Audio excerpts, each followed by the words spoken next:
আপোনালোক সকলোকে মোৰ নতুন এটা ৰেচিপি ভিডিঅ'লৈ স্বাগতম জনালোঁ। আজি বনোৱা হওক পানী নিদিয়াকৈ বইল চিকেন। হয়, আজি পানী নিদিয়াকৈ ভাবিছোঁ বইল চিকেন বনাম, কাৰণ সদায়নো পানী দি বা একেটা ষ্টাইলত কিমান খাই থাকিম ন। এয়া প্ৰথমতে পিঁয়াজ 3টা ডাঙৰ ডাঙৰ লৈছোঁ, সৰু সৰুকৈ কাটিছোঁ দেই। সৰু সৰুকৈ কাটি অকণমান কালাৰটো চেঞ্জ হোৱালৈকে এনেকৈ শুকানকৈ ভাজিছোঁ। তাৰপাছত দিছোঁ 4টামান বিলাহী।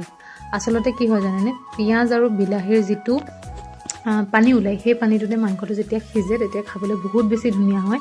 এনেই আপোনালোকে তেলত যেতিয়া মাংস বনায় তেতিয়াও তেনেকৈ অকল পিঁয়াজ আৰু বিলাহীৰ যিটো পানী তাতে যদি মাংসখিনি সিজিবলৈ দিয়ে খাবলৈ বহুত বেছি ধুনীয়া হয়। ইয়াৰ লগতে মই 2টা কেঁচা জলকীয়াও দি দিছিলোঁ, সেইটো দেখাবলৈ নহ'লে। আৰু এয়া দি দিছোঁ আদা নহৰু, যিটো মোৰ এতিয়া একদম কি বুলি ক'ম, ফেভৰেট হৈ গৈছে চবতে। আদা নহৰু অকণমান দিলেহে খাই ভাল লাগে দাইল চাইলতো। তো এয়া আদা নহৰু পূৰা দি দিছোঁ, যিহেতু মাংস আৰু বইল মাংসত যিহেতু বেলেগ মছলা নপৰে, নিদিওঁ। তো আদা নহৰুকে পূৰা সৰহকৈ দি দিছোঁ আৰু গোটেইখিনি এনেকৈ অকণমান দেৰি ভাজি হোৱাৰ পিছত এতিয়া সেয়া দেখিছে নহয় অকণমান পানী ওলাইছে। এতিয়া দি দিছোঁ মাংসখিনি, আৰু মাংস হৈছে আধা কেজি।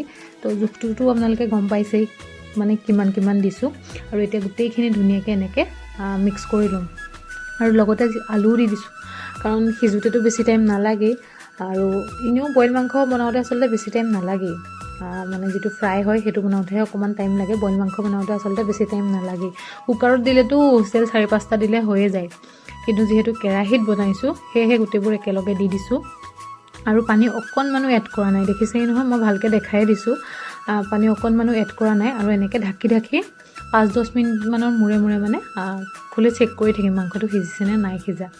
এয়া অলপ পানী পূৰা ওলাইছেই। পানী কিন্তু সঁচাকৈ অকণো এড কৰা নাই।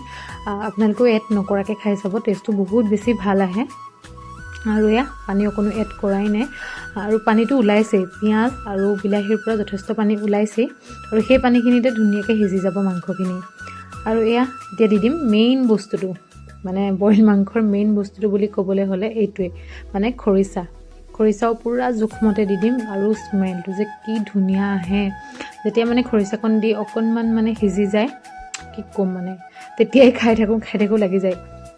আগতে বাৰু মই এইবোৰ বইল বস্তুবোৰ ইমান ভাল নাপাওঁ, কিন্তু লাহে লাহে এতিয়া যিহেতু টেষ্ট কৰিবলৈ লৈছোঁ ভাল লগা হৈছে। ফ্ৰাই মাংসতকৈ আজিকালি বইল মাংস খাইহে ভাল লাগে। আৰু এয়া খৰিচাও পূৰা হিচাপত দি দিছোঁ, মনটো যিমান যায় সিমান দিছোঁ। পাৰিলে আৰু অকণমান দিছোঁহে, কিন্তু অকণমান থৈ দিছোঁ, আকৌ পাছত খাব লাগিব। আৰু এয়া ঘৰৰে খৰিচা হয়, মায়ে দি পঠাইছিলে। তো এয়া খৰিচাও ধুনীয়াকৈ দি দিছোঁ। আৰু এতিয়া মিক্স কৰি দিম ধুনীয়াকৈ। মিক্স কৰি পেলাই অকণমান দেৰি ঢাকি থৈ দিম। আৰু সঁচাকৈ তেল দিয়া মাংসতকৈ এই মাংসটো বহুত বেছি টেষ্টি হয়। আপোনালোকেও এবাৰ ট্ৰাই কৰিব। এনেও খাব লাগে, আচলতে বইলটো খালে বেছি হেল্ডিহে হয়। বেছি মছলা চছলা খাই থাকিলে আচলতে ভাল নহয়। বেছি মছলা খোৱাটো স্বাস্থ্যৰ পক্ষে হানিকাৰক। গতিকে এনেকৈ কেতিয়াবা বইল বনাই খাই চাবচোন, খাবলৈ বহুত বেছি ধুনীয়া হয়। আৰু মাছৰ বইলটোৰ কথানো কিনো ক'ম, মাছৰ বইলটোও খাবলৈ বহুত বেছি মন যায়। খাওঁ, কিন্তু আচলতে ভিডিঅ' বনোৱা নহয়। মাছটোতকৈ আচলতে মাংসটো আমি বেছিকৈ খাই থকা হয় যে, সেয়েহে মাংসৰ বইলকে খাইছোঁ। খাবলৈ বহুত বেছি টেষ্টি হয়। আৰু প্ৰায় সিজিছেই অকণমান। আকৌ 5-10 মিনিট এনেকৈ অকণমান ঢাকি দিম, তাৰপাছত হৈয়ে যাব। আৰু এয়া ৰেডি হৈ গ'ল বইল চিকেন। ইয়াত অকণমান মই জালুক দিছিলোঁ, জালুকটো কিন্তু দিয়া দেখাবলৈ নহ'লে দেই। জালুক অকণমান জ্বলাৰ কাৰণে দি দিব, জলকীয়া দিছিলোঁ যদিও। আৰু পানী অকণো নাই দিয়া জানেনে। তথাপিতো এই পিঁয়াজ আৰু বিলাহীৰ পৰা যিটো পানী ওলালে তাতে ধুনীয়াকৈ সিজি গ'ল। আৰু খৰিচা দিছিলোঁ যে, গোন্ধটো বহুত বেছি ধুনীয়া আহিছে। মাংস হ'লত আৰু খাবলৈ ৰ'বলৈ সময় নাই। কি হয়, যেতিয়াই মই ভাল পোৱা বস্তু এটা বনাওঁ তেতিয়াই সোনকালে ভাতটো খাই দিওঁ, কাৰণ খাওঁ লাগি থাকে মোৰ।